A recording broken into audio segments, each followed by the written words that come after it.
Juan José Güemes, presidente del Centro Internacional de Gestión Emprendedora de EA Business School, y quisiera empezar enseñándoos algo que apareció en mi iPhone hace tan solo unas semanas. Era este mensaje. Mi amigo Rubén me decía: Juanjo, estoy muy preocupado por la situación de España. ¿Cómo veis las cosas en el IE? ¿Hay algún indicador que nos permita ser optimistas o simplemente dejo de leer el periódico? ¿Qué interpretáis vosotros de ese mensaje? Veo que os llena de optimismo por alguna razón que yo desconozco. Pero yo interpreto al menos dos cosas. La primera de ellas es que Rubén se fía más del IE que de mí, lo cual no hace sino, corroborarme en la idea de que Rubén es un tipo cargado de sensatez. Pero además, Rubén, que es un tipo formado, informado, que tiene una vida social aparentemente satisfactoria, que no tiene razones para pensar que va a perder su empleo dentro de poco, sin embargo, parece que se está dejando llevar por el desánimo. Entonces, yo quisiera dedicar al menos una parte pequeña de este rato que vamos a compartir a explicaros las razones por las cuales yo creo que tenemos motivos para confiar en el futuro. ¿Cuántos de vosotros pensáis que las cosas en España van a estar mejor que ahora dentro de un año? Vosotros sois de los de Rubén, ¿eh? 4 manos, 5, 6, y dentro de 2... Bien, o sea, tenéis optimismo pero retardado, una confianza pero prudente, a la espera, precavida a la espera de por dónde se van a conducir las cosas. Bien, yo quisiera recordaros algunas cosas que hemos vivido, algunos, no hace demasiado tiempo, justo cuando afrontábamos una situación económica parecida a la actual, en una crisis que, como veremos en muchas de sus cifras y también de la naturaleza de los problemas que teníamos que afrontar, se parece bastante a la de ahora. Lo que yo voy a defender aquí esta tarde, en este comienzo de mi intervención, es que pese a esa similitud en la crisis económica que vivimos a mediados de los 90 y la de hoy, yo creo que España, mejor dicho, la sociedad española, es mucho mejor que la de hace 15 años y, por tanto, creo, esa es la razón por la cual creo que tenemos también mayores razones para esperar que la superemos con éxito, como lo hemos hecho en el pasado. Bien, fijaros en esto. Estas son las cifras más dramáticas, las cifras más expresivas de esa crisis que afrontábamos a mediados de los años 90 y la situación actual, el desempleo. Entonces y ahora, 1 de cada 4 personas que quiere trabajar, que quería trabajar entonces, simplemente no encuentra oportunidades.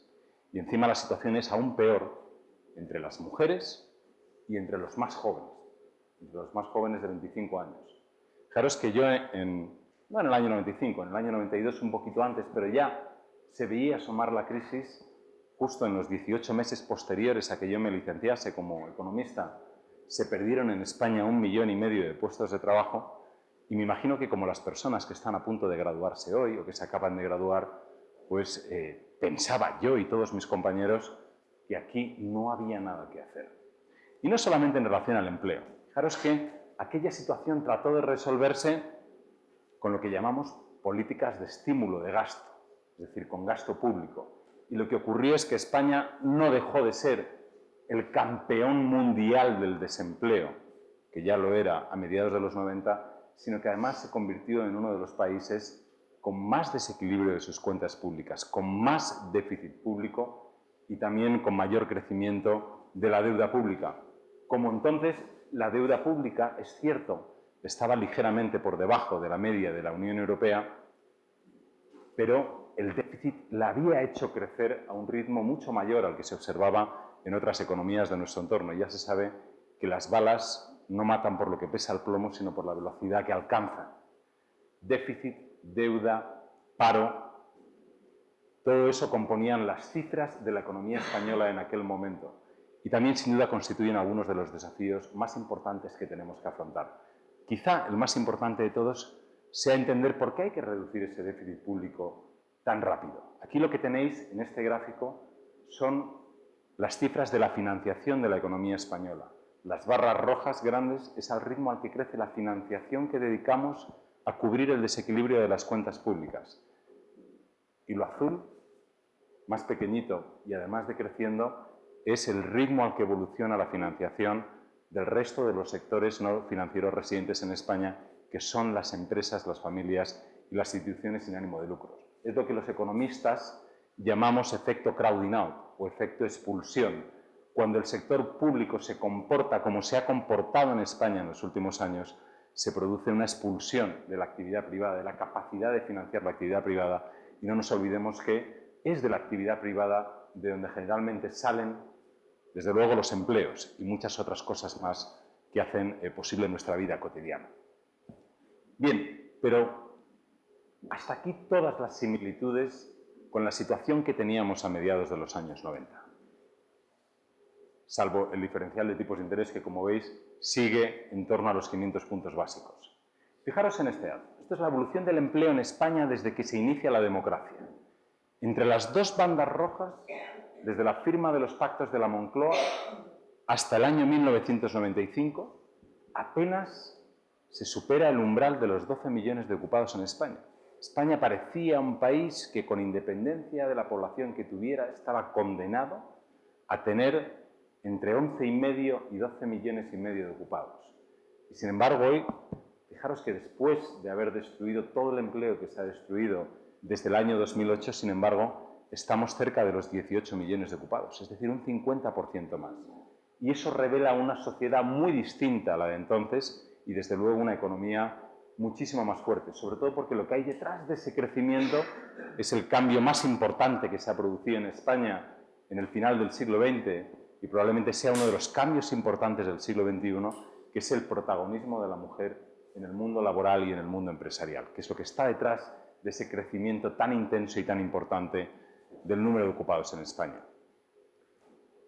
Lo que veis ahí son los logos de empresas que asociáis a empresas modernas, a empresas que compiten en el mundo, a empresas de éxito, a empresas de las que nos gusta presumir. Presumimos de La Roja y de empresas como esta. Entre ellas BBVA nos alberga. Pues estas empresas, hace tan solo 15 años, durante la anterior crisis económica, eran monopolios públicos locales. Empresas cuyo propietario era el gobierno, cuya accionista de referencia era el gobierno y que constituían además monopolios locales. El Estado era el propietario, pero como además era el regulador, el que establecía las reglas del juego en cada uno de esos sectores, entonces tenía una ligera tendencia a olvidarse del conflicto de intereses y a regular para la empresa dominante en el sector y de la que era principal propietario. El BBVA, quiero aclararlo, solamente por la parte de la A de Argentaria, que es el nombre que se dio a todo el conglomerado de bancos públicos, pero Iberia era pública, Repsol era pública, Endesa era pública y también lo era Telefónica. Hoy esas empresas compiten exitosamente en el mundo y no solamente eso, sino que constituyen un motor de internacionalización. Fueron pioneras en su día en el proceso de internacionalización de la economía española y hoy constituyen aún un tractor que permite que muchas pequeñas y medianas empresas españolas y otras grandes empresas sigan su ejemplo y puedan internacionalizarse. Esas cifras, lo que revela esa evolución, es el peso sobre el PIB, la importancia sobre el Producto Interior Bruto de la economía española del stock de inversión de las empresas españolas en el exterior. Se ha multiplicado por 15. Y eso, por cierto, explica gran parte de lo que vemos y de lo que interpretamos como endeudamiento del sector privado y que a veces se compara con el endeudamiento del sector público. La mayor parte del endeudamiento del sector privado, que es verdad que hay mucho endeudamiento del sector privado en la economía española, ha sido para financiar esa expansión internacional que hoy en gran medida sostiene la economía española. Casi todo el endeudamiento privado está respaldado por activos, a diferencia del endeudamiento público, que solo en una pequeña proporción está respaldado por inversión en infraestructuras. Casi todo es para financiar gasto corriente. Pese a todo, en los últimos 15 años hemos sido capaces de producir una auténtica revolución en las infraestructuras, en la dotación de infraestructuras de España. Es verdad que estos días oímos en los medios de comunicación malos ejemplos de inversiones, pero esos malos ejemplos, que a veces nos indignan, no nos deben llevar a perder de vista las muchas cosas buenas que se han hecho. Entre otras, 7.000 kilómetros de autopistas en España. Hace 15 años uno no podía llegar a Málaga por una autovía, por una carretera desdoblada, ni a Málaga ni a muchísimos otros sitios, ni tampoco a Barcelona. Y sin embargo, hoy España tiene una tupida red de autovías, tiene grandes aeropuertos, junto a otros aeropuertos que quizá no habría que haber construido, hospitales, centros de investigación, hasta tal punto que estoy convencido que aunque parásemos de invertir en infraestructuras, durante los próximos años España podría duplicar su capacidad productiva. Y en fin, aquí tenéis otras cifras que revelan que España es mejor porque ha duplicado el peso de la población que tiene estudios superiores, se ha multiplicado por 2, porque España hace tiempo que ha dejado de ser el país de que inventen ellos y hoy es un país que es capaz de haber multiplicado por 3 en los 3 últimos lustros las patentes registradas en la Oficina Europea de Patentes, o que ha duplicado el peso de la inversión en investigación, desarrollo e innovación, tanto del sector público como del sector privado. Pues bien, el gran cambio que creo que se está produciendo y que forma parte de eso con lo que he dado título a esta pequeña charla, Revolución Emprendedora, es que muchas de esas personas que están en los laboratorios de las universidades, de los centros de investigación, primero han entendido que la ciencia y la tecnología que desarrollan en esos laboratorios, en las universidades, en esos centros de investigación, no debe quedarse ahí, sino que debe transferirse al mercado. Hemos dejado atrás tiempos donde uno podía oír, no solamente en España, sino en otros países, de los investigadores o de los tecnólogos: yo no quiero mercantilizar mi ciencia o mi tecnología. Han entendido que llevarla al mercado es la mejor manera de que tenga un auténtico impacto social, pero también la manera de que todo eso, que está todavía fundamentalmente financiado con los recursos aportados por los impuestos de los contribuyentes, vuelva a la sociedad en forma de crecimiento y de creación de empleo. Y otro cambio cultural importante que se está produciendo es que muchos de esos que han entendido que la ciencia y la tecnología tiene que llegar al mercado, quieren hacerlo a través del emprendimiento. Y aquí os pongo a Teresa Gonzalo. Teresa Gonzalo es una alumna de iBusiness School, es doctora, farmacéutica y la líder de una startup, que es una spin-off de la Universidad de Alcalá de Henares, que está nada menos que desarrollando una investigación ya en una fase avanzada con resultados y desarrollando una molécula que constituiría un gel que permitiría evitar el contagio del SIDA. Imaginaros el impacto que podría tener eso en continentes como África, donde todavía el SIDA parece algo incontrolable. Pues bien, yo lo llamo revolución emprendedora porque creo que esas cosas que vemos cotidianamente en IE Business School no solo pasan en IE Business School. Podríais decirme: hombre, Juanjo, es que IE Business School dedica desde hace muchísimo tiempo muchos recursos al emprendimiento. Entonces es normal que tú veas en tu vida cotidiana, alrededor tuyo, yo, Paris de Letraz, todo el equipo que conformamos el Centro de Gestión Emprendedora e Iniciativas Emprendedoras. Pero ¿sabéis qué? Que cuando hace unos meses nos preguntamos ¿y qué pasaría si abriésemos los recursos de IE Business School a toda la comunidad emprendedora e innovadora? Si pusiéramos al alcance de cualquiera con una buena idea los programas de mentoring, lo que sabemos de cómo ayudar a los emprendedores a transformar sus ideas en realidades emprendedoras, nuestra red de inversores, nuestra red de mentores, ¿qué pasaría? Y empezamos con IE Venture Network. La idea la tomé del Cambridge Innovation Center en Massachusetts, donde se celebra el Venture Café también todos los jueves, como en IE Business School, todas las semanas. Y me pregunté si eso podría funcionar en Madrid, en la calle María de Molina, donde está la sede de IE Business School. Desde luego allí funcionaba, pero claro, el Cambridge Innovation Center es probablemente la mayor concentración de startups tecnológicas que hay en todo el mundo. Es natural, o parece natural que allí pase. Pero lo que tengo que deciros es que en los meses que ha estado funcionando, hemos visto pasar por ahí más de 120 proyectos, todos ellos muy prometedores, tan prometedores que todos los jueves, jueves tras jueves, han despertado el interés, y mucho más que el interés, de los inversores que nunca han faltado a la cita porque sabían que todos los jueves iban a encontrar algo que tenía que ofrecerles la comunidad emprendedora y la comunidad innovadora. Casi en paralelo pusimos en marcha Passionie. Passionie iba dirigido al objetivo de las oficinas de transferencia tecnológica, quienes tienen ciencia, tienen tecnología y tienen la voluntad o tienen la determinación de llevarla al mercado a través del emprendimiento. Esta plataforma tecnológica, por cierto, es también de un alumno de IE, triunfa en todo el mundo y acaba de ser adquirida además por una compañía líder de Estados Unidos. En Passionier hemos visto pasar muchísimos proyectos de muchísima calidad, con una potencia tecnológica y científica detrás arrolladora y que están en estos momentos convirtiéndose en empresas reales.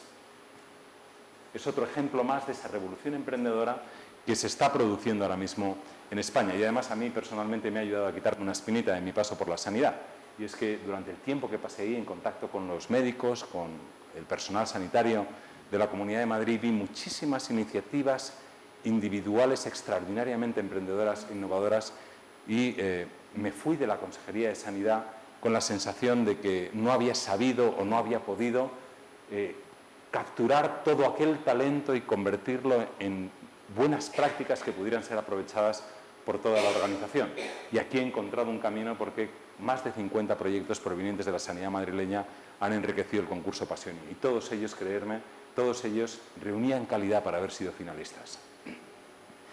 Nosotros en IE Business School celebramos periódicamente lo que llamamos Venture Days, que es donde aprovechamos para presentar a la comunidad de inversores, a la comunidad emprendedora, los mejores proyectos aquí en España y fuera de España. Mañana Paris y yo nos vamos a Colombia y a Guatemala para presentar esos proyectos en otros países, como lo hemos hecho ya en Shanghai o en Singapur y como lo vamos a hacer a lo largo de este año en muchas otras capitales por todo el mundo. Pero al menos dos veces al año se celebra en Madrid Venture Days y nos preguntamos qué pasaría si celebrásemos un Venture Day a lo bestia, abierto a todos, no solamente para los antiguos alumnos o para los alumnos de IE, sino utilizar lo mismo que hacemos para nuestros alumnos, pero invitar a todos los emprendedores de España, a los mejores emprendedores. ¿Qué creéis que hicimos? Hacerlo. Spain Startup and Investor Summit. Hace tan solo unas semanas, con 4 meses para organizarlo, con muchísima gente que viene dudando de si eso podía tener éxito, de si había suficientes proyectos, de si había suficientes inversores con interés en proyectos en España. Y nos encontramos no solo con un aluvión de asistentes, hasta el punto que en algún momento nos asustamos porque no cabían todos en el foro que teníamos previsto. 10.000 personas lo siguieron en streaming a lo largo de la celebración de los 2 días de eventos. 185 inversores registrados. Presentamos 30 startups, pero podíamos haber presentado 300, porque era lo que había. Había talento emprendedor, iniciativas emprendedoras a raudales, para llenar no un Spain Startup and Investor Summit, sino varios, todos ellos seguidos. Y corroboró una vez más nuestra idea de que algo está pasando en España y que quizá merezca el nombre de revolución emprendedora. La siguiente pregunta que nos hemos hecho es: ¿y qué pasa si nos vamos por ahí por el mundo invitando a emprendedores de todo el mundo a que vengan a España a emprender? Y no os penséis que esperemos a que conteste esa pregunta a alguien. Simplemente lo vamos a hacer. Lo vamos a hacer. Y en la próxima edición de Spain Startup and Investor Summit habrá, os lo garantizo, emprendedores de todo el mundo que querrán venir a España y tener su oportunidad en España. Aquí y solo aquí os quiero pedir que me ayudéis a hacer algo. A través de toda la influencia que tenéis, que es muchísima. Y es que me ayudéis a convencer a quien proceda para que modifique el marco legal de España y que España sea no un país cerrado a la gente, sino un país abierto al talento de todo el mundo y que creemos un visado para emprendedores. Tenemos que convencerles porque sabéis que sin emprendedores es imposible crear empleo. Los emprendedores son los protagonistas de la creación de empleo en Estados Unidos y también en España. Desde el año 97 hasta el año 2010, espero que hagamos público este estudio el próximo otoño desde IE Business School, el 80% de todo el empleo creado en España fue gracias a la contribución de empresas de menos de 3 años de vida. Por tanto, no solamente tenemos la esperanza, sino también la necesidad en que se produzca esa revolución emprendedora. Muchísimas gracias.